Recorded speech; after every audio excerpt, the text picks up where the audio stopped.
Dnes ti ukážem, ako vyzerá jeden z mojich tréningov na vrch tela. Poďme na to. Prvý cvik, kliky v stojke s 10-kilovou vestou, 5 sérií, každá do maxima.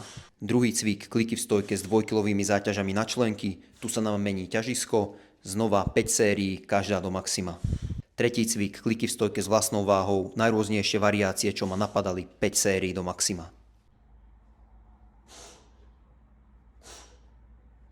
Prechádzame na ťahovú časť tréningu, 4-5 sérií front lever, rôzne variácie, príťahy, presy, holdy. Nasledujúci cvik trénujem posledný mesiac, myslím, že sa volá Hang Clean and Jerk. Tu mám 80 kg a idem 3 série po 3 opakovania. Nasleduje kruhový tréning, 5 cvikov hneď za sebou, 4 kola. Prvý cvik, zhyby na hrazde plus 50 kg, 8 až 10 opakovaní. Druhý cvik, biceps, 60 kg do maxima. Tretí cvik, diamond click, 25-kilový kotúč na chrbte, 15 až 20 opakovaní. Štvrtý cvik, triceps lano, na kladke mám naložené všetko a idem do maxima. Posledný cvik, hyperextenzie plus 50 kg, 10 až 12 opakovaní.